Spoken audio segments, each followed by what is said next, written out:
ये देखेंगे कि बायोलॉजी सब्जेक्ट अगर हम लोग चूज करते हैं 12th में, तो हमें आगे क्या क्या करियर का स्कोप है।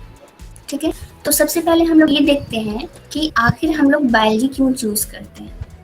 तो पहला ये रीजन होता है हर किसी का बायोलॉजी चूज करने का कि लोगों का सपना होता है, कभी कभी बच्चों का ये सपना होता है कि वो खुद डॉक्टर बने। दूसरा जो है कि तुम बायोलॉजी चूज करो ताकि तुम आगे जाके डॉक्टर बनो। बट आज मैं आप लोगों को ये बताऊंगी कि बायोलॉजी के थ्रू सिर्फ आप लोग डॉक्टर नहीं बन सकते, बल्कि बहुत सारे ऐसे ऑप्शन हैं जिस प्रोफेशन में आप जा सकते हैं अगर बायोलॉजी आप चूज करते हैं तो। कि कौन कौन सा ऐसा प्रोफेशन है या कौन कौन सी ऐसी जगह है जहाँ पे बायोलॉजी चूज करने पे हम लोगों को काम मिलता है। ठीक है, तो हम लोग कुछ भी अगर सब्जेक्ट चूज करते हैं या करियर ऑप्शन चूज करते हैं तो उसका एक मकसद ये भी होता है कि हमें किस तरीके का काम करना है। मेनली 3 मकसद होते हैं किसी भी करियर ऑप्शन को चूज करने के लिए। तो पहला ये होता है कि उसमें पैशन है मेरा। पैशन मतलब मेरा काम करना ज़्यादा अच्छा लगता है। दूसरा, नॉलेज लेना, मुझे उस चीज़ के बारे में जानना ज़्यादा अच्छा लगता है या मुझे जानना है। और तीसरा ऑप्शन जो होता है, जो इम्पोर्टेंट है सभी के लिए, कि फाइनेंशियल ग्रोथ। ठीक है, तो एक टाइम के बाद फ्यूचर ग्रोथ हो सके, एक करियर में एक पोजीशन पे आप हो जिसमें कि ये दोनों चीज़ हो। ठीक है, और अपना इंटरेस्ट भी हो। तो ये 3 चीज़ काफ़ी ज़्यादा इम्पोर्टेंट होता है किसी भी सब्जेक्ट को चूज़ करने के लिए। ठीक है, तो हम लोग शुरू करते हैं वर्क प्लेस से कि कौन से प्लेस पे बायोलॉजी के बाद हमें काम मिल सकता है। ठीक है, तो मेनली बायोलॉजी पढ़ने के बाद हम लोगों को 2 तरीके की जगह पे काम करने को मिलता है। पहला है हॉस्पिटल्स। रिसर्च लैब में क्या होता है, इस तरीके का काम होता है, क्या समझते हैं आप लोग रिसर्च लैब्स। आप लोगों ने जब स्कूल जाते होंगे तो एक प्रैक्टिकल लैब रहता होगा, केमिकल से इधर उधर एक्सपेरिमेंट करते हैं। ठीक है, तो वो हमारा काफ़ी छोटा लैब होता है, लेकिन अगर बड़े पैमाने पे देखा जाए तो हर देश में बहुत सारे रिसर्च होते हैं जिसपे कि रिसर्च होता है तरह तरह की चीज़ों पे। ठीक है, तो वो एक बंद कमरा होता है, एक इंस्टीट्यूट के एक्सपेरिमेंट किए जाते हैं और उस सेक्टर में लोग काम करते हैं। और फिर दूसरा है वर्क प्लेस, हॉस्पिटल्स। तो हॉस्पिटल में आप लोग तो जाते ही होंगे और आप लोगों को पता हो कि हॉस्पिटल्स में मेनली क्या काम होता है। तो मेनली वहाँ पे पेशेंट जाते हैं और उनका इलाज होता है। आप लोग हॉस्पिटल्स अगर मैं बात करूँ तो वहाँ पर आपको 2 चीज़ याद आएगी कि डॉक्टर्स एंड नर्सेस।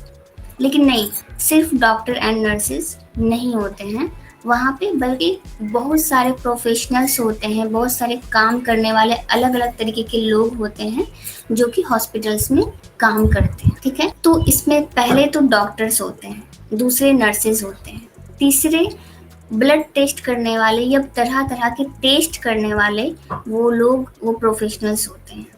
और उसके बाद जो हॉस्पिटल को मैनेज करते हैं, यानी हॉस्पिटलों को है ना कैसे पता चले कि यहाँ पे हॉस्पिटल है, वो कैसे मेंटेन हो, पेशेंट से कितने पैसे लेने हैं, हमारा हॉस्पिटल किस तरीके से दिखना चाहिए, तो ये सब कुछ मैनेजमेंट का हिस्सा होता है। तो इस हॉस्पिटल मैनेजमेंट के लिए प्रोफेशनल्स होते हैं।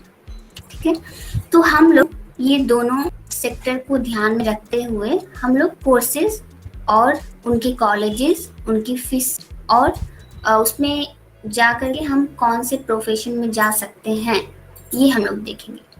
तो सबसे पहले रिसर्च लैब से। तो रिसर्च लैब का मतलब तो आप लोगों को समझ में आ गया कि एक लैब होगा जिसमें हमें एक्सपेरिमेंट करना है डिफरेंट तरीके की। ठीक है, तो इसमें बहुत सारे कोर्सेज के लोग जाते हैं। ठीक है, तो लेकिन मैंने यहाँ पे 4 पॉइंट्स में डिवाइड किए हैं। तो पहला है बायोटेक्नोलॉजी, दूसरा है फूड टेक्नोलॉजी, तीसरा microbiology and other biology courses.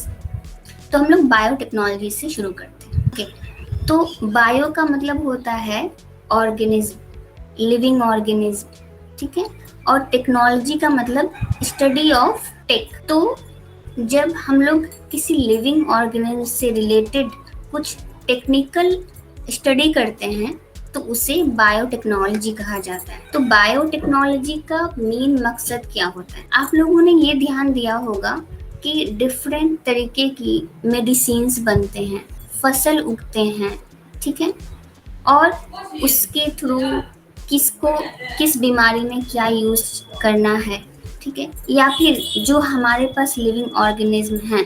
अब लिविंग ऑर्गेनिज्म में बहुत सारी चीज़ें आ सकती हैं, ठीक है, कौन सा ऐसे बैक्टीरिया एंड वायरसेस होते हैं जो हेल्पफुल होते हैं, तो उस पर स्टडी से कौन सा मेडिसिन बन सकता है, नहीं बन सकता है, तो उस पर रिसर्च होता है। तो डिफरेंट टाइप्स में तो बायोटेक्नोलॉजी एक बहुत ही इम्पॉर्टेंट चीज़ है, क्योंकि अगर रिसर्च नहीं होगा, एक्सपेरिमेंट नहीं होगा, तो आगे डेवलपमेंट नहीं होगी, ठीक है।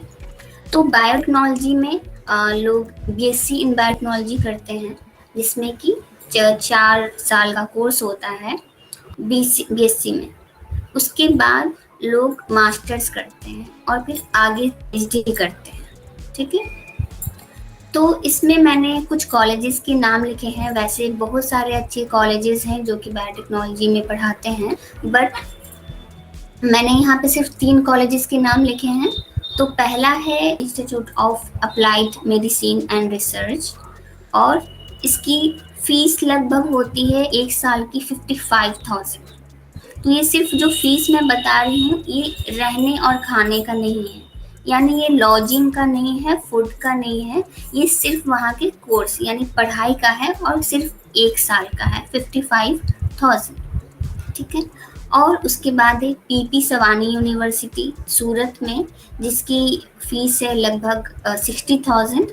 और उसके बाद है university of Hyderabad school of life science.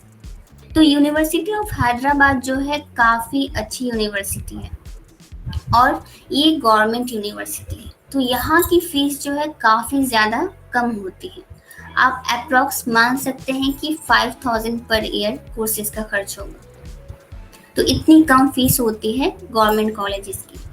तो आप जब भी कोई कोर्स चूज कर रहे हैं, तो हमेशा ये कोशिश करनी चाहिए कि अच्छी पढ़ाई भी अच्छी होती है और फीस भी हमारी कम होती है। तो यूनिवर्सिटी ऑफ हैदराबाद उन सारे यूनिवर्सिटी में से एक है जहाँ पे पढ़ाई भी अच्छी हो रही है और फीस भी कम है। तो बायोटेक्नोलॉजी के बाद हम लोग पढ़ करके क्या बनते हैं, मेनली ये सवाल आता है। तो सबसे पहली चीज़ तो आपको ये समझ में आ गई होगी कि बायोटेक्नोलॉजी रिसर्च लैब के अंदर में है, तो यानी किसी लैब में वर्क करना होगा, एक्सपेरिमेंट करना होगा, ठीक है। तो बायोटेक्नोलॉजी डिफरेंट सेक्टर्स होते हैं। बहुत सारे ऐसे बिजनेसमैन होते हैं जो कि एक इंस्टीट्यूशन बनाते हैं जिसमें वो तरह तरह की रिसर्च करवाते हैं ताकि वो अपना बिजनेस बढ़ा सकें। अगर कुछ नया प्रोडक्ट बना तो उस पर बिजनेस कर सकें, ठीक है। तो आपको मेनली लैब में ही काम करना पड़ेगा। और बायोटेक के बाद स्कोप होता है, आपका इंटरव्यू हो सकता है, आप कहीं पे अप्लाई कर सकते हैं जॉब के लिए। लेकिन बायोटेक्नोलॉजी में एक कमी ये है कि जो इस पे मास्टर्स करते हैं या फिर जो पीएचडी करते हैं उनकी ज़्यादा वैल्यू होती है। तो अगर वो आपके साथ कंपटीशन में हैं तो उनको वो चूज़ करेंगे, ना कि सिर्फ बीएससी वालों को। तो अगर हम बायोटेक्नोलॉजी का देखें तो आपको अगर काफ़ी अच्छा फ्यूचर बनाना है बायोटेक्नोलॉजी में, तो आपको काफ़ी लंबा टाइम लगेगा। 4 साल बीएससी के लिए, फिर उसके बाद 2 साल मास्टर्स के लिए एंड पीएचडी के लिए 3 से लेकर के 5 साल तक। तो बायोटेक्नोलॉजी में बहुत अच्छा अगर फ्यूचर बनाना है तो आपको इतना लंबा टाइम लग सकता है। अगर हाँ उसमें बस काम करना है तो आप बायोटेक्नोलॉजी के बाद आपके पास स्कोप होता है कि आप उसमें। फिर हम दूसरा कोर्स है हमारे पास, तो फूड टेक्नोलॉजी में यहाँ पे एक चीज़ आपको क्लियर होनी होगी। तो एक होता है बीटेक इन फूड टेक्नोलॉजी। तो बीटेक इन फूड टेक्नोलॉजी वो लोग करते हैं जिनका मैथ्स होता है 12th में, ठीक है। और मेनली मशीन्स के बारे में बताई जाती है, जो फूड प्रोसेसिंग में काम आती है मशीन्स, उनके बारे में बताया जाता है, उनके बारे में पढ़ाया जाता है। तो वो बीटेक इन फूड टेक्नोलॉजी होगा। लेकिन हम लोग यहाँ पे बायोलॉजी की बात कर रहे हैं, तो इसलिए मैं यहाँ पे बीएससी इन फूड टेक्नोलॉजी की बात कर रही हूँ, ना कि बीटेक इन फूड टेक्नोलॉजी की। तो बीएससी इन फूड टेक्नोलॉजी 3 साल का कोर्स होता है, जिसमें कि आपको 12th में मैथ्स एंड बायोलॉजी चाहिए। ओके, और ये मेनली कहाँ काम करना होता है, तो बहुत सारे ऐसे कंपनीज होते हैं, जैसे आपके स्नैक्स के कंपनीज होते हैं, कुरकुरे वगैरह के, या फिर पैकेट्स के जो फूड होते हैं। तो शहरों में पैकेट्स वाले फूड्स बहुत खाए जाते हैं, वो पैक्ड होते हैं और वो ऑलरेडी कुक्ड होते हैं। तो वो कितना ज़्यादा न्यूट्रिशियस है, कितना ज़्यादा उसमें न्यूट्रिशन है, या फिर वो कितने दिनों तक रह सकता है, तो ये सब कुछ जानकारी जो है ये फूड टेक्नोलॉजी में सिखाई जाती है। और फूड टेक्नोलॉजी वाले ही प्रोफेशनल्स जो होते हैं वो इस पे काम करते हैं। तो इसमें पहला तो ये है कि एग्जाम्स, तो मेनली 2 कॉमन एग्जाम्स होते हैं। पहला central food technology research institute entrance exam, और दूसरा है Indian institute of crop processing technology entrance exam. तो क्रॉप प्रोसेसिंग में मेनली फार्मिंग से रिलेटेड और क्रॉप्स, प्लांट्स, जो भी हमारे फूड प्लांट्स होते हैं उनसे रिलेटेड रिसर्च होता है। ठीक है, तो ये दोनों मेन एग्जाम्स हैं। बट फूड टेक्नोलॉजी में एडमिशन लेने के लिए हर कॉलेजेस का अलग अलग एग्जाम्स होता है, उनका एंट्रेंस एग्जाम होता है। और आपको 12th में, तो आप हमेशा ये मान के चलें जो भी इंट्रेंस एग्जाम होते हैं तो उनका जो परसेंटेज होता है 12th का वो 50 to 60% के बीच में ही होता है। कुछ ऐसे कॉलेजेस होते हैं जिनका 65 होता है। ठीक है, तो इन सारे कोर्सेज में एडमिशन लेने के लिए अगर बहुत ज़्यादा अच्छा कॉलेज है तो उसमें कट ऑफ ज़्यादा बढ़ता है, उसका परसेंटेज 80% भी हो सकता है। लेकिन अगर मैं एवरेज बताऊं तो 50 to 60% एवरेज होता है मोस्टली कॉलेज के लिए। तो इसमें 2 यूनिवर्सिटी है, आंध्रा यूनिवर्सिटी और महात्मा गांधी यूनिवर्सिटी, एंड इनकी फीस लगभग 1 लाख पर ईयर फीस है। तो अब इसमें हम लोगों को कौन से सेक्टर में काम करने को मिलता है? फूड टेक्नोलॉजी में जो एफएमसीजी सेक्टर होते हैं, एफएमसीजी तो जो भी फूड प्रोसेस करते हैं, जो भी स्नैक्स की कंपनी होगी, या फिर जहाँ पे पैकेट फूड मिलता होगा, या फिर अनाज मिलता होगा, फॉर एग्जांपल आटा भी, या फिर चावल भी, या दाल पैकेज में। तो यहाँ पर आपको रिसर्च करने के लिए उनकी मशीन्स पे उसको कैसे प्रोसेस करना है, उसकी एक्सपायरी क्या हो, उसको और कैसे बेटर बना सकते हैं। आपने ये ध्यान दिया होगा कि कोई एक कंपनी होती है, एक बिस्किट निकालती है, उसके बाद कुछ दिन के बाद उससे भी बेहतर बिस्किट निकालती है। तो आपने ये कभी ध्यान दिया है कि एक बिस्किट ये था पहले से, तो दूसरा बिस्किट फिर क्यों इन्होंने बेचना शुरू कर दिया है? क्योंकि उसकी क्वालिटी पे वो लोग लगातार रिसर्च करते हैं और उस पर कुछ नए एक्सपेरिमेंट्स करते हैं कि ये इंग्रेडिएंट्स हम ऐड करेंगे तो क्या क्रिएट होगा, और अगर उससे बेटर कुछ प्रोडक्ट क्रिएट होता है तो उन्हें लगता है ये हमारे बिजनेस के लिए काफ़ी अच्छा है। तो इंडिया में बहुत सारे एफएमसीजी कंपनी हैं, बहुत सारे फूड प्रोसेसिंग कंपनी हैं जो कि फूड्स बनाती है, काफ़ी छोटे लेवल पे भी, जो कि एक स्टेट लेवल पे होता है, राज्य के लेवल पे, और इंडिया लेवल पे भी। तो बहुत सारे ऐसे कंपनीज हैं। तो फूड टेक्नोलॉजी में काफ़ी ज़्यादा स्कोप है। अब आती है बात की टाइम। तो फूड टेक्नोलॉजी में हमारा बीएससी इन फूड टेक्नोलॉजी जो वो 3 साल का होगा। उसके बाद एमटेक इन फूड टेक्नोलॉजी होता है जो 2 साल का होता है। तो इसमें भी रिसर्च है। तो रिसर्च जो है वो सिर्फ किताबों से हमें नहीं आता है, और उसके लिए बहुत ही शॉर्ट टर्म टाइम की ज़रूरत नहीं होती है। कोई भी रिसर्च के लिए, किसी भी चीज़ को हमें स्टडी करने के लिए अच्छे तरीके से एक काफ़ी लंबे टाइम की ज़रूरत होती है। तो इस तरीके से फूड टेक्नोलॉजी सेक्टर में भी जाने के लिए आपको बैचलर के बाद मास्टर करना ज़रूरी है, और मास्टर्स के बाद आपको ज़्यादा अच्छे स्कोप मिल सकते हैं। और अगर आपको इसमें काफ़ी ज़्यादा अच्छा करना है तो आप पीएचडी भी कर सकते हैं। तो फूड टेक्नोलॉजी मेरे हिसाब से काफ़ी ज़्यादा स्कोप है अगर हम लोग रिसर्च लैब में देखा जाए तो। फिर हमने माइक्रोबायोलॉजी अलग से है, और फिर अदर। माइक्रोबायोलॉजी मैंने अलग से इसलिए बनाया क्योंकि माइक्रो ऑर्गेनिज्म जो है उस पर लगातार कुछ ना कुछ इम्प्रूवमेंट होती जाती है। तो माइक्रोबायोलॉजी जो है स्टडी ऑफ माइक्रो ऑर्गेनिज्म, तो उनसे रिलेटेड जो भी चीज़ें होती हैं, एक्सपेरिमेंट होती हैं, वो माइक्रोबायोलॉजी के अंदर आती हैं।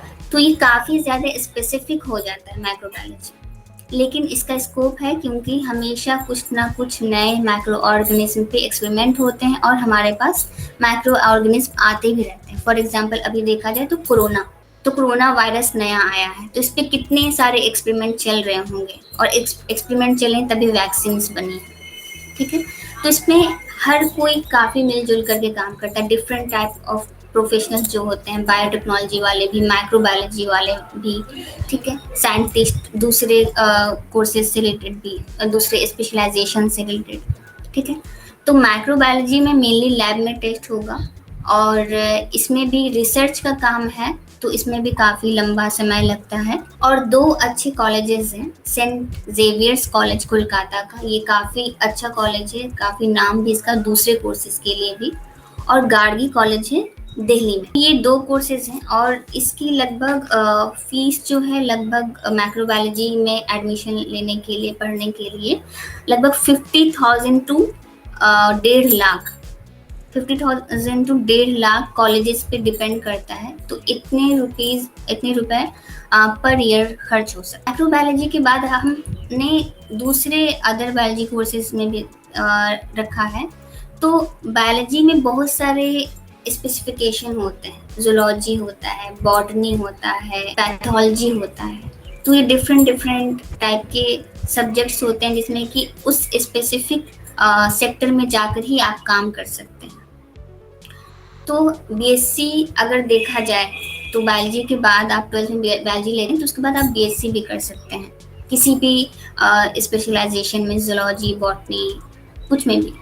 तो उनके जो कॉलेजेस हैं तो उसमें 2 काफ़ी अच्छे कॉलेज हैं, Kalinga university and MIT university. तो इनके भी लगभग फीस जो होते हैं 1 लाख के अराउंड होते हैं। तो रिसर्च लैब में अगर हमें काम करना है तो ये 4 कोर्सेज हैं जो कि काफ़ी ज़्यादा इम्पॉर्टेंट हैं और इसमें सबसे ज़्यादा फूड टेक्नोलॉजी काफ़ी ज़्यादा उसका स्कोप है, ठीक है।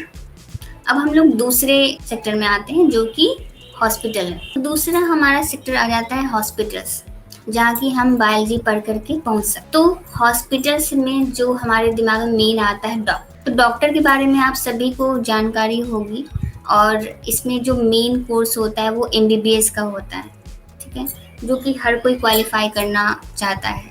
नॉर्थ बिहार में इसके काफ़ी ज़्यादा चर्चे होते हैं और इसके लिए काफ़ी कोचिंग्स वगैरह भी होते हैं, ठीक है।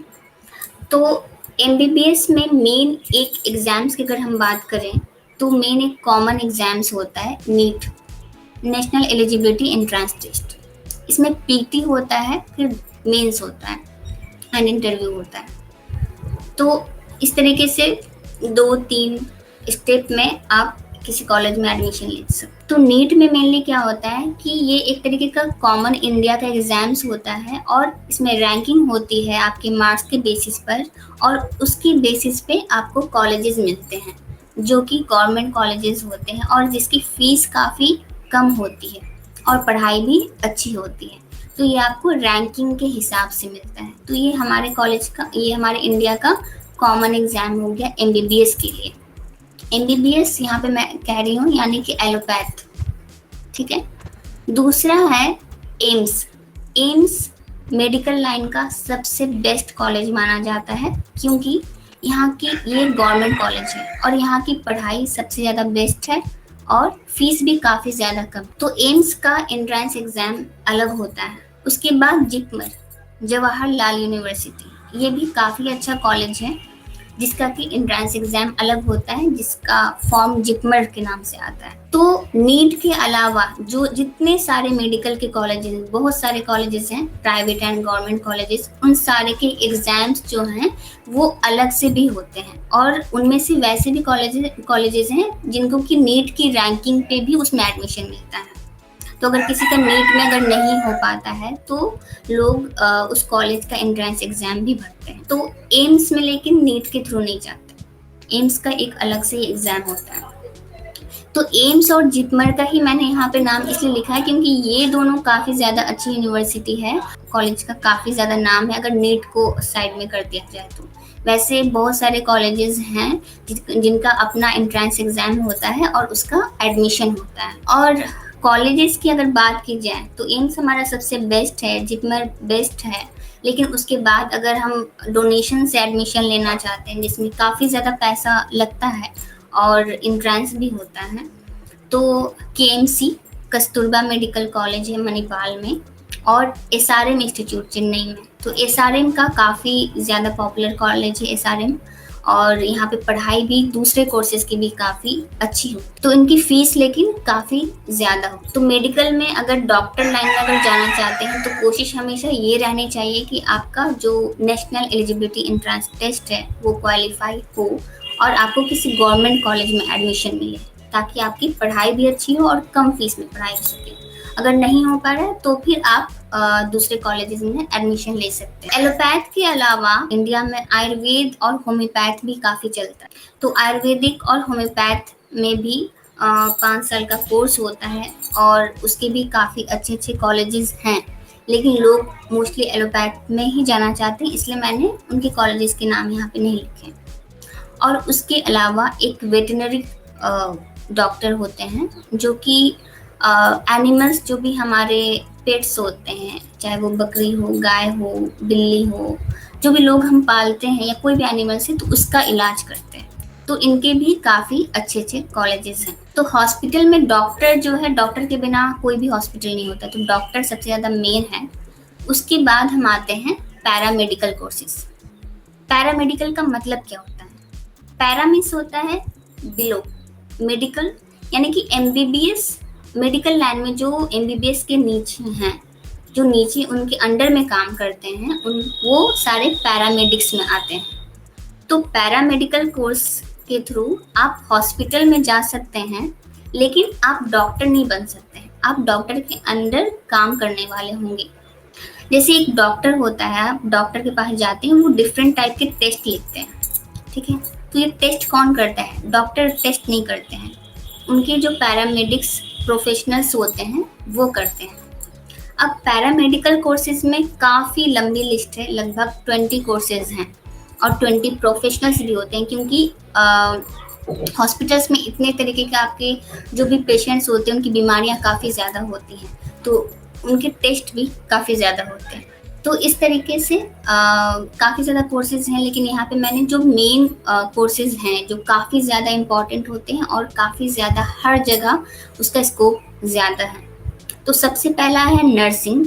नर्सिंग का मतलब आप लोग सभी जानते होंगे। नर्सिंग जो भी वहाँ पर किस तरीके से अगर कोई पेशेंट एडमिट होता है उसका ख्याल कैसे रखना है, उन्हें कौन सी दवा देनी है, किस तरीके से सलाइन वाटर चढ़ाना है, तो ये नर्सिंग में आता है। ये काफ़ी ज़्यादा इम्पॉर्टेंट प्रोफेशनल होते हैं किसी भी हॉस्पिटल के लिए। दूसरा है रेडियोलॉजी। तो जब हमारे बॉडी का एक्सरे होता है, किसी पेशेंट का एक्सरे होता है लंग्स का या सीटी स्कैन होता है, ठीक है, अल्ट्रासाउंड होता है, तो ये रेडियोलॉजी के जो प्रोफेशनल्स होते हैं वो लोग करते। फिर है फिजियोथेरेपी। फिजियोथेरेपी में जब बॉडी में मसल्स या फिर बोन्स में पेन होता है तो दवा तो यूज होती है, लेकिन कुछ एक्सरसाइज होते हैं जो कि कंटिन्यू करना पड़ता है, तो वो फिजियोथेरेपिस्ट ही करते हैं। उसके बाद है ओटीटी, ऑपरेशन थिएटर टेक्नोलॉजी। जब किसी का इमरजेंसी में एडमिट होता है कोई भी पेशेंट जो काफ़ी ज़्यादा सीरियस होते हैं, तो उस ऑपरेशन थिएटर में जब ऑपरेशन होता है तो उसमें डॉक्टर्स के साथ काफ़ी हेल्पर होते हैं, वो होते हैं ओटीटी प्रोफेशनल्स। तो इस तरीके से हमारा 4 मेन प्रोफेशंस है जो कि पैरामेडिकल्स में आता है, ठीक है। इसके अलावा मैं एक और चीज़ जो यहाँ पे लिखना मैंने नहीं लिखा है वो है मेडिकल लैब टेक्नोलॉजी, जो कि मैंने भी कोर्स किया है। ये भी एक इम्पॉर्टेंट कोर्स है, क्योंकि जो भी ब्लड टेस्ट होते हैं, कोई भी डॉक्टर के पास आप जाते हैं तो सबसे पहले वो ब्लड टेस्ट लिखते हैं। तो मेडिकल लैब टेक्नोलॉजी जो इसने पढ़ाई की है तो उन्हें मेडिकल लैब टेक्नीशियन कहा जाता है, तो वो लोग ये काम करते हैं, तो वो भी पैरामेडिकल कोर्स में आता है। अगर हम पैरामेडिकल कोर्सेज का एक कॉमन लेवल पे बात किया जाए तो जो अच्छे कॉलेजेस हैं वो है, सबसे पहला एम्स है। तो इसमें एम्स में लगभग 1 ईयर की फीस जो होती है वो लगभग 1,500 होती है, ठीक है। उसके बाद ITM institute of health science है मुंबई में, उसकी फीस लगभग 60,000 है।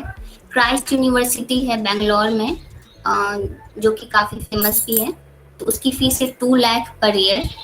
जामिया हमदर्द है, तो उसकी भी लगभग 1.5 to 2 लाख है। जामिया हमदर्द में हर तरीके का पैरामेडिकल कोर्स होता है और MBBS भी होता है, और जामिया हमदर्द से मैंने पढ़ाई की है। और उसके बाद है महर्षि मार्कंडेश्वर यूनिवर्सिटी अम्बाला में, जिसकी फीस लगभग 1 लाख है। तो ये पैरामेडिकल के कोर्सेज और कॉलेजेस होंगे, लेकिन नर्सिंग सबसे ज़्यादा इम्पॉर्टेंट है, इसलिए मैंने इसे अलग से शो किया। तो नर्सिंग में सबसे पहले तो एम्स कॉलेज है, तो एम्स में अगर किसी मेडिकल कोर्सेज में जाना है तो एम्स हमेशा आपकी पहली चॉइस होनी चाहिए। दूसरा है क्रिश्चियन मेडिकल कॉलेज, और तीसरा जिपमर, जो कि मैंने आपको पहले भी MBBS में बताया। तो अब हम इनके थ्रू किस प्रोफेशन में जाते हैं ये समझ में आ गया, और इसका स्कोप क्या है। तो जिस तरीके से मेडिकल MBBS का काफ़ी ज़्यादा स्कोप है और काफ़ी ज़्यादा उसकी डिमांड भी है, पैरामेडिकल्स में भी स्कोप काफ़ी ज़्यादा है, लेकिन इसमें लोग काफ़ी ज़्यादा होते हैं, क्योंकि जिनका भी MBBS नहीं होता है वो पैरामेडिकल्स में चले जाते हैं। तो कैंडिडेट काफ़ी ज़्यादा है पैरामेडिकल में, लेकिन जो डिमांड होगी उनकी वो तो कम होगी। तो अगर बात की जाए प्राइवेट हॉस्पिटल्स की, तो इनकी जो स्टार्टिंग सैलरी होती है वो लगभग 10,000 से होती है प्राइवेट हॉस्पिटल्स में। अगर बहुत अच्छा है हॉस्पिटल तो 15,000 या 20,000 जा सकता है पर मंथ स्टार्टिंग में, उसके बाद हमेशा ग्रो करती रहती है। लेकिन अगर गवर्नमेंट हॉस्पिटल की बात की जाए तो उसका भी वहाँ पे इंटरव्यू होता है, रिटन टेस्ट होता है अलग से। प्राइवेट हॉस्पिटल में मोस्टली सिर्फ इंटरव्यू होता है, कहीं कहीं रिटन टेस्ट होता है उसकी जॉब लेने के लिए। तो गवर्नमेंट हॉस्पिटल में 25,000 to 30,000 स्टार्टिंग होती है। तो अगर पैरामेडिकल कोर्स में आप जा रहे हैं तो हमेशा ये कोशिश होनी चाहिए कि गवर्नमेंट हॉस्पिटल्स में जाएं। लेकिन गवर्नमेंट हॉस्पिटल्स की ये प्रॉब्लम होती है कि जो वैकेंसी है वो कई बार नहीं निकलती है, काफ़ी कम निकलती है, ठीक है, 1-2 साल बाद निकलती है। तो इसलिए हमेशा प्राइवेट हॉस्पिटल्स में मोस्टली पैरामेडिकल कोर्सेज वाले जाते हैं। इसमें नर्सिंग सबसे ज़्यादा इम्पॉर्टेंट है, तो इसकी मांग काफ़ी ज़्यादा है। तो नर्सिंग की सैलरी इन लोगों जो दूसरे पैरामेडिकल कोर्सेज हैं, प्रोफेशनल्स हैं, उनसे काफ़ी ज़्यादा होती है। तो अगर एक नॉर्मल से हॉस्पिटल्स में मानी जाए तो 20,000 स्टार्टिंग होती है, लेकिन अगर अच्छा हॉस्पिटल है या फिर गवर्नमेंट है या फिर अच्छा हॉस्पिटल है तो उसमें 30,000 भी हो सकती है या 40,000 भी हो सकती है। तो इस तरीके से पैरामेडिकल कोर्सेज हैं। फिर हम आते हैं फार्मेसी पे। तो फार्मेसी का मतलब होता है मेडिसिन। जो भी आप मेडिकल शॉप देखते हैं जहाँ पर दवाइयाँ मिलती हैं, ठीक है, तो वो लोग B फार्मा कोर्स किए होते हैं, ठीक है, जो कि बैचलर इन फार्मेसी है। और फार्मेसी के बाद B फार्मा करने के बाद जो डिग्री मिलती है तो उसके बाद आप जो भी मेडिसिनल इंस्टीट्यूशन है जहाँ पे रिसर्च होता है वहाँ पे जॉब मिल सकती है, और जो जहाँ पे बड़े बड़े शॉप्स होते हैं या फिर जो मेडिसिन बनाने वाली कंपनी होती है वहाँ पे जॉब मिल सकती है, या फिर आप अपना शॉप भी खोल सकते हैं, ठीक है। तो इस तरीके से B फार्मा में काफ़ी अच्छा स्कोप है। और इसके मेन कॉलेजेस जो हैं तो IPSR ग्रुप ऑफ इंस्टीट्यूट है लखनऊ में, और उसकी फीस लगभग है 86,000 पर ईयर। फिर है Acropolis institute of pharmaceutical education and research Indore में, मध्य प्रदेश, तो इसकी फीस लगभग 68,000 है। और एम्स ऋषिकेश में, तो एम्स सिर्फ दिल्ली में नहीं है, इसके 3-4 ब्रांचेस हैं। तो एम्स ऋषिकेश में फार्मेसी है, तो जिसकी फीस लगभग 51,000 है, जो कि पूरे कोर्स की फी है, सिर्फ 1 साल की, ठीक है। तो फार्मेसी में काफ़ी ज़्यादा स्कोप है, लेकिन B फार्मा बैचलर के बाद अगर कोई M फार्मा करता है तो उसको ज़्यादा प्रेफरेंस मिलती है। तो एक जो बेसिक चीज होती है कि डॉक्टर्स हैं, पेशेंट्स के लिए डॉक्टर्स इंपॉर्टेंट है, जो उनके लिए टेस्ट करने वाले हैं वो नर्स और दूसरे टेस्ट करने वाले प्रोफेशनल्स हैं जो पैरामेडिकल में आ गए। तीसरे फार्मेसी वाले हो गए जो कि पेशेंट जहाँ से दवाइयाँ लेगा, जिनके पास से दवाइयाँ लेगा या जिनके थ्रू दवाइयाँ बनती हैं, ठीक है। उसके बाद हम आते हैं हॉस्पिटल मैनेजमेंट में। तो हॉस्पिटल मैनेजमेंट एक बिल्कुल अलग पार्ट हो जाता है हॉस्पिटल्स का। तो कोई भी इंस्टीट्यूट या फिर कोई भी हॉस्पिटल चलाने के लिए एक सिस्टम की ज़रूरत होती है। तो सिस्टम को मैनेज करने के लिए कोई ना कोई कोई ना कोई प्रोफेशनल्स चाहिए होता। तो कोई एक दो प्रोफेशनल्स नहीं होते हैं जो कि पूरे हॉस्पिटल को मैनेज करते हैं, उसके काफ़ी लोग होते हैं, काफ़ी हायरार्की होती है। तो इस तरीके से वो मैनेज होता है। और हॉस्पिटल मैनेजमेंट काफ़ी ज़्यादा अच्छा कोर्स है और इसमें काफ़ी ज़्यादा अच्छा स्कोप भी है, ठीक है। तो इसमें भी लगभग 8 to 10 स्पेशलाइजेशन होते हैं और मेन जो हैं 4 हैं जो कि मैंने यहाँ पे लिखा है। तो सबसे पहले है मार्केटिंग मैनेजमेंट, यानी कि उस हॉस्पिटल्स की मार्केटिंग कैसे करनी है, पैसा कैसे कमाना है, लोगों को कैसे यहाँ पे बुलाना है, क्या क्या फैसिलिटी देनी है लोगों को। हॉस्पिटल प्लानिंग, हमारा हॉस्पिटल किस तरीके से दिखना चाहिए, किस तरीके से लगना चाहिए और क्या क्या फैसिलिटी वहाँ पर इंक्लूड होना चाहिए। हॉस्पिटल एडमिनिस्ट्रेशन या हेल्थ एडमिनिस्ट्रेशन, तो जहाँ जो लोग वहाँ पे काम कर रहे हैं, डॉक्टर्स हैं, नर्सेज हैं, टेस्ट करने वाले प्रोफेशनल्स हैं, पैरामेडिकल्स प्रोफेशनल्स हैं, अटेंडेंट हैं, तो इन सबको मैनेज कैसे करना है, किसकी सैलरी कितनी होनी चाहिए, किसकी ग्रोथ करनी है, किसकी ग्रोथ नहीं करनी है, और इस हॉस्पिटल में कुछ और ज़रूरत है क्या, नहीं है। तो ये सब कुछ जो है hospital administration and health administration वाले प्रोफेशनल देखते हैं। तो एक तरीके का मैनेजमेंट MBA का नाम आप लोगों ने सुना होगा, काफ़ी ज़्यादा नाम है उस कोर्स का। तो एक तरीके का ये MBA ही होता है, और बट इसमें एक स्पेसिफिक है कि आप हॉस्पिटल या फिर मेडिकल सेक्टर के लिए ही सिर्फ है। सबसे अगर बेस्ट कॉलेज हॉस्पिटल मैनेजमेंट के लिए माने तो यहाँ पे मैंने 3 कॉलेजेस के नाम लिखे हैं, जबकि इसके अलावा भी और भी अच्छे कॉलेजेस हैं। तो सबसे पहला है TISS Mumbai, Tata institute of social science Mumbai, जहाँ से मैंने मास्टर इन सोशल वर्क भी पढ़ाई की है। तो वहाँ पे health administration and hospital administration की पढ़ाई होती है और इनके मास्टर्स की पढ़ाई होती है, ठीक है। तो ये एक तरीके का मैनेजमेंट इन हॉस्पिटल एडमिनिस्ट्रेशन या मार्केटिंग मैनेजमेंट होता है, या फिर इनमें भी किसी किसी कॉलेजेस में होता है, या फिर किसी कॉलेज में MBA इन मार्केटिंग मैनेजमेंट या हॉस्पिटल एडमिनिस्ट्रेशन होता है। तो इस तरीके से डिफरेंट कॉलेजेस पे वो जो डिग्री का नाम है वो अलग अलग हो सकता है, लेकिन पढ़ाई लगभग सबकी सेम होती है। तो इसमें इतना ज़्यादा मैटर नहीं करता कि कहाँ पर MA मिल रहा है या कहाँ पर MBA मिल रहा है, ठीक है। लेकिन MBA का ज़्यादा स्कोप है, क्योंकि जब मैनेजमेंट का नाम आता है तो जॉब के टाइम वहाँ पे एलिजिबिलिटी में लोग MBA की डिमांड करते हैं, तो उसका काफ़ी स्कोप है। लेकिन अगर MBA नहीं आपको डिग्री मिल रही है, सिर्फ MA इन हॉस्पिटल एडमिनिस्ट्रेशन भी मिल रहा है, तो भी कोई डरने की बात नहीं है, इसके भी काफ़ी अच्छे स्कोप हैं। तो टिस मुंबई में हॉस्पिटल एडमिनिस्ट्रेशन की जो लगभग फीस है वो 2 साल का कोर्स होता है मास्टर्स का, और उसकी दोनों साल की फीस लगभग मिलाकर के 3 लाख के अराउंड जाती है। दूसरा है सिम्बियोसिस इंस्टीट्यूट, और जो कि पुणे में है, और वो काफ़ी अच्छा कॉलेज है दूसरे कोर्सेज के लिए भी। और तीसरा है Apollo institute of hospital administration Hyderabad में। तो हॉस्पिटल मैनेजमेंट में ये एक बात है कि ऐसा कुछ भी ज़रूरी नहीं है कि आप सिर्फ बायोलॉजी पढ़ करके ही हॉस्पिटल मैनेजमेंट में जा सकते हैं। अगर आपका कोई दूसरा कोर्स था, अगर आपने सिर्फ सोशल साइंस पढ़ी है आपने अपने बैचलर में, या फिर मैथ्स पढ़े हैं, तो भी आप हॉस्पिटल मैनेजमेंट में जा सकते हैं, बशर्ते कि आपका लगभग 6 महीना या 3 महीने का किसी हॉस्पिटल में इंटर्नशिप हो, आपने वहाँ पे काम किया हो, चाहे वो वॉलंटियरिंग की हो, वॉलंटियर मतलब अनपेड सर्विस वहाँ पे प्रोवाइड आपने किया है, या फिर इंटर्नशिप की है, कुछ पैसे में आपने वहाँ पे सीखने के लिए हॉस्पिटल के काम को वहाँ पे काम किया है।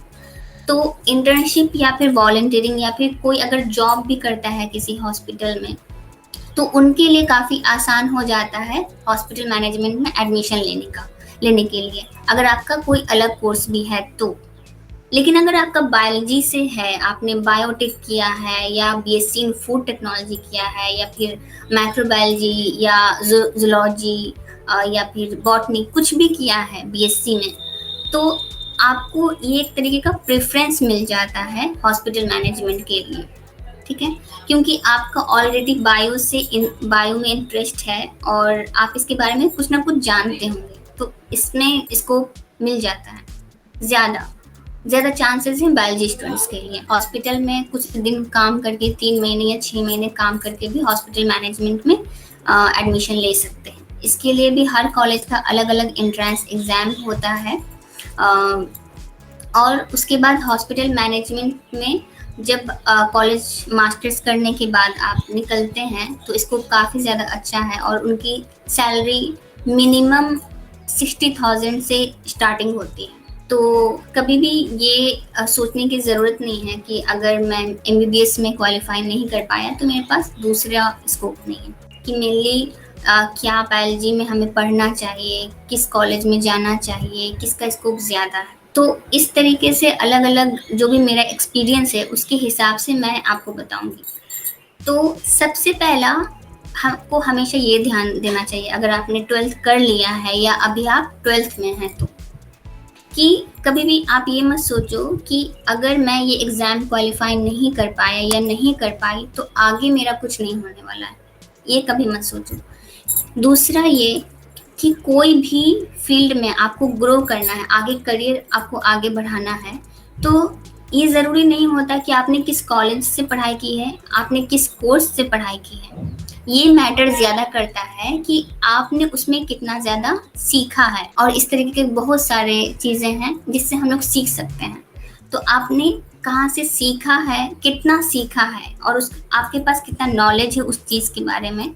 तो यानी आपने उस नॉलेज को लेकर अपना पर्सनैलिटी कितना डेवलप किया है, कितना स्किलफुल आप खुद बने हैं उस सेक्टर के लिए, ये बहुत ज़्यादा मैटर करता है। क्योंकि आप किसी भी जॉब के लिए जब आप जाते हैं तो वहाँ पे इंटरव्यू होता है। इंटरव्यू में ऑलरेडी आपका जो कोर्सेज वगैरह होते हैं वो सारा रिज्यूमे में लिखा होता है, सीवी में लिखा होता है, लेकिन वो आपसे बात करते हैं क्यों? क्योंकि वो जान सकें कि जो यहाँ पे पेपर में लिखा है क्या आपके पास वो स्किल है या नहीं। तो स्किल काफ़ी ज़्यादा ज़रूरी है। तो हमेशा ये ध्यान रखना कि कॉलेज कोर्सेज से ज़्यादा इम्पॉर्टेंट है स्किल। आपको एमबीबीएस चूज़ करना है, बहुत अच्छी बात है, और आपको उस पर फोकस होना चाहिए कि मैं एमबीबीएस ही क्वालिफाई करूँ। लेकिन अगर नहीं होता है तो घबराने की कोई बात नहीं है। जो दूसरे कोर्सेज मैंने आपको बताए हैं उसमें से आप कुछ भी चूज़ कर सकते हैं। तीसरी बात कि कभी-कभी ऐसा होता है कि 12th के बाद हम ग्रेजुएशन में जाते हैं और उस टाइम हमें इतना ज़्यादा अक्ल नहीं होती कि हमें आगे फ्यूचर में क्या करना है, तो हम कई बार गलत कोर्स चूज़ कर लेते हैं, या फिर हमें अच्छा कॉलेज उस टाइम नहीं मिल पाता है क्योंकि हमारे मार्क्स 12th में कम हैं। तो भी घबराने की कोई बात नहीं। आपके लिए ग्रेजुएशन से ज़्यादा इम्पोर्टेंट मास्टर्स होता है। आपने मास्टर्स किस चीज़ में किया है ये बहुत इम्पोर्टेंट होता है। जब हम मास्टर्स में जाते हैं तो हमें काफ़ी चीज़ें क्लियर हो जाती हैं कि ओके हम इसमें क्या कर सकते हैं, नहीं कर सकते हैं, और क्या क्या स्कोप है। बहुत सारे लोगों से हमारी मुलाकात होती है। तो इस तरीके से मास्टर्स बहुत ही ज़्यादा इम्पॉर्टेंट है कि मास्टर्स आप किस कॉलेज से करें। तो मास्टर्स अगर आप चूज़ कर रहे हैं तो हमेशा आप कोशिश करें कि एक अच्छे कॉलेज से जहाँ पे दूसरे भी कोर्सेज हैं, ताकि दूसरे लोगों से भी आपको आपकी मुलाकात हो सके और एक्सपोजर हो। तो एक्सपोजर काफ़ी ज़्यादा इम्पॉर्टेंट है। एक्सपोजर का मतलब ये है कि आप जो किताब में पढ़ते हैं उससे ज़्यादा लोगों से सीखते हैं, जो आपके चारों तरफ हैं लोग, चीज़ें जो हो रही हैं उनसे सीख। तो हमेशा मास्टर्स में कोशिश करें कि जहाँ पे अच्छे कॉलेजेस हैं, जहाँ पे डिफरेंट टाइप ऑफ कोर्सेज होते हैं, वहाँ पे एडमिशन ज़्यादा डिमोरलाइज नहीं होना है, ठीक है। हमेशा पॉजिटिव रहना है कि आगे हम अच्छा करेंगे, मेहनत करना है, अपना 100% एफर्ट डालना। फिर से रिवाइज कर देती हूँ। पहला है बायोटेक्नोलॉजी, ठीक है। दूसरा है food technology, BSc in food technology. तीसरा है माइक्रोबायोलॉजी और अदर बायोलॉजीज कोर्सेज, जो कि बीएससी नॉर्मली होता है, ठीक है। और उसके बाद हॉस्पिटल सेक्टर में आए हम लोग, तो डॉक्टर्स हैं, एमबीबीएस है, आयुर्वेदिक डॉक्टर हैं, होम्योपैथ डॉक्टर हैं, वेटनरी हैं। फिर पैरामेडिकल कोर्सेज आते हैं और नर्सिंग है, जो डिफरेंट पैरामेडिकल प्रोफेशनल्स होते हैं टेस्ट करने में, radiology, medical lab technology, operation theatre management में। उसके बाद फिर आते हैं फार्मेसी में, जो कि मेडिसिन फील्ड में है, ठीक है, बी फार्मा या M pharma, bachelor in pharmacy and master in pharmacy. फिर है हॉस्पिटल मैनेजमेंट, ठीक है। तो इतने सारे कोर्सेज में बायोलॉजी के थ्रू स्कोप है, ठीक है। तो फिलहाल इतना ही सब कुछ था बायोलॉजी के लिए।